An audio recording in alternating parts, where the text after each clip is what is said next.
ಅಧ್ಯಕ್ಷ ಭಾಷಣ ಮಾಡಿ ನಮ್ಮ ವೃತ್ತದ ಬಗ್ಗೆ ಸ್ವಲ್ಪ ಮಾತಾಡಿ ಕಾರ್ಯಕ್ರಮದ ಬಗ್ಗೆ ಸ್ವಲ್ಪ ಮಾತಾಡಿ ಕಾರ್ಯಕ್ರಮ ನೀಟಾಗಿ ಮುಗಿಸ್ಕೊಡ್ಬೇಕು ಅಂತ ಅಷ್ಟು ಮಾತಾಡೋದು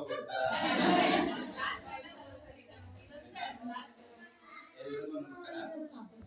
ಈಗ ನಾನು ಏನು ಮಾತಾಡೋ ಸ್ಥಿತಿಯಲ್ಲಿ ಇಲ್ಲ, ನೀವು ಕೇಳೋ ಸ್ಥಿತಿಯಲ್ಲೂ ಇಲ್ಲ, ನಮ್ಗೆ ಗೊತ್ತಾಗಿದೆ ಆಯ್ತಾ.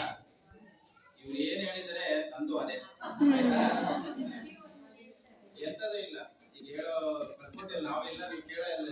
ನಾನು ಹೇಳೋಕೆ ರೆಡಿ, ಕೇಳೋ ಸ್ಥಿತಿಯಲ್ಲಿ ಇಲ್ಲ. ಯಾಕೆಂದ್ರೆ ಈಗ ಪೋಷಣ ಮಾಸಾಚರಣೆ ಕಾರ್ಯಕ್ರಮದ ಬಗ್ಗೆ ಎರಡೇ ಮಾತು ಹೇಳ್ತೀನಿ. ಅಂದ್ರೆ ನಿಮ್ಗೆಲ್ಲರಿಗೂ ಗೊತ್ತಿದೆ, ಅಪೌಷ್ಟಿಕತೆಯನ್ನ ಹೋಗಲಾಡಿಸೋದು ಮತ್ತು ರಕ್ತಹೀನತೆಯನ್ನ ಹೋಗಲಾಡಿಸುವ ಉದ್ದೇಶದಿಂದ ಈ ಒಂದು ಪೋಷಣ ಮಾಸಾಚರಣೆ ಕಾರ್ಯಕ್ರಮವನ್ನ ಜಾರಿಗೆ ತಂದಿರುವಂತದ್ದು. ನಾವು ಮೇಡಮ್ ಅವ್ರು ಹೇಳ್ತಾ ಇಲ್ಲ, ಆರೋಗ್ಯ ಇಲಾಖೆ ನಮಗಿಂತ ಚೆನ್ನಾಗಿ ಗೊತ್ತಿದೆ. ಬ್ಯಾಲೆನ್ಸ್ಡ್ ಡಯಟ್ ಅಂತ, ಸಮತೋಲಿತ ಆಹಾರವನ್ನ ತಿನ್ಬೇಕು. ಸಮತೋಲಿತ ಆಹಾರ ಅಂದ್ರೆ ಏನು? ನನಗೆ ಈ ಮೆಡಿಕಲ್ ಟರ್ಮಿನೇಷನ್ಸ್ ಏನು ಬರಲ್ಲ, ಯಾಕೆಂದ್ರೆ ನಾವು ಆರ್ಟ್ಸ್ ಸ್ಟೂಡೆಂಟ್ಸ್ ಆಗಿರೋದ್ರಿಂದ ನಾವು ಈ 5 ರೀತಿಯ ಆಹಾರ ಪದಾರ್ಥಗಳನ್ನ ನಾವು ತಿಂದ್ರೆ ಸಮತೋಲಿತ ಆಹಾರ ಆಗಿದೆ ಅಂತ ನಾನು ಅನ್ಕೊಂಡಿದ್ದೀನಿ. ಒಂದನೇದು ತರಕಾರಿ, ಹಸಿರು ತರಕಾರಿಗಳನ್ನ ತಿನ್ಬೇಕು.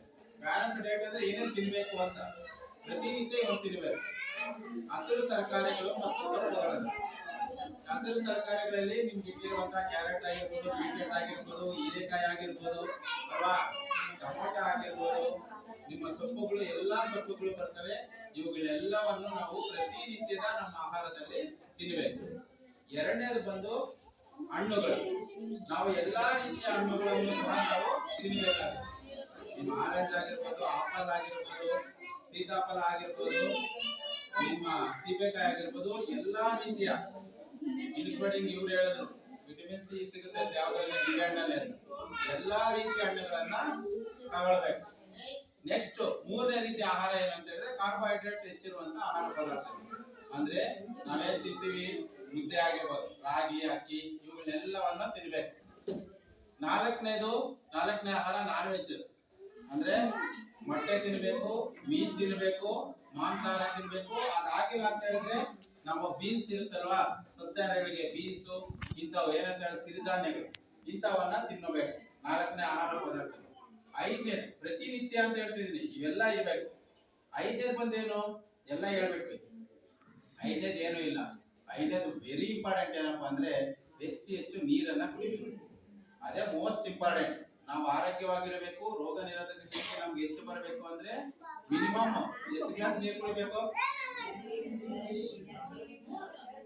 ನಾನು ಎಷ್ಟು 3 ರಿಂದ 6 ಲೀಟರ್.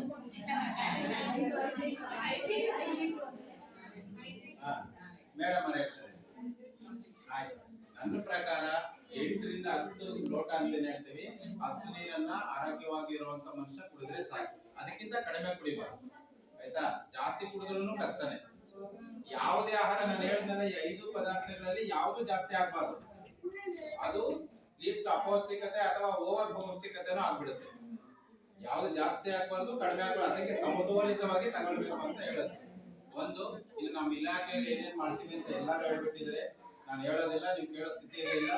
ನನ್ನನ್ನು ಕರೆಸಿ ಇಲ್ಲಿ ಇನ್ನೊಂದು ಹೇಳ್ಬಿಟ್ಟು ಮೊದಲೇ ಇದನ್ನೇ ಹೇಳ್ಬೇಕು ಸರ್, ವೃತ್ತ ಚೆನ್ನಾಗಿ ಮಾಡೋರೆ ಅಂತ. ನಿಜವಾಗ್ಲೂ ಚೆನ್ನಾಗಿದೆ. ಅವ್ರು ಹೇಳಿದ್ರು ಅಂತಲ್ಲ, ಈ ವೃತ್ತದಲ್ಲಿ ಮಧ್ಯೆ ಆಯ್ತಾ ವಿವಿಧ ರೀತಿ ಹಾಡುಗಳನ್ನ ಹೇಳ್ತಾ ಇದ್ರು. ಆರೋಗ್ಯ ಇಲಾಖೆಯನ್ನ ಕರೆಸಿದ್ರಿ, ಮತ್ತೆ ಮಕ್ಕಳ ರಕ್ಷಣಾ ಘಟಕದಿಂದ ಬಂದಿದ್ದಾರೆ. ಅವರು ನಿಮ್ಗೆ ಬಾಲ್ಯ ವಿವಾಹ ಸ್ಪೋರ್ಟ್ಸ್ ಬಗ್ಗೆ ಹೇಳಿದ್ರು, ನಮ್ಮ ಕೋಆರ್ಡಿನೇಟರ್ ಹೇಳಿದ್ದಾರೆ. ಒಟ್ಟಾರೆಯಾಗಿ ಪ್ರೋಗ್ರಾಮ್ ಕಾರ್ಯಕ್ರಮ ತುಂಬಾ ಚೆನ್ನಾಗಿ ಬಂತು. ನಿಮ್ಗೆಲ್ಲರಿಗೂ ನಮ್ಮ ಇಲಾಖೆ ಪರವಾಗಿ ಮತ್ತೆ ಇಲ್ಲಿ ಹಾಜರಿರುವಂತ ಗರ್ಭಿಣಿ ಬಾಣಂತಿಯರು ಸಹ ನನ್ನ ವೈಯಕ್ತಿಕ ಮತ್ತು ಇಲಾಖೆ ಪರವಾಗಿ ವಂದನೆಗಳನ್ನು ಅರ್ಪಿಸ್ತಾ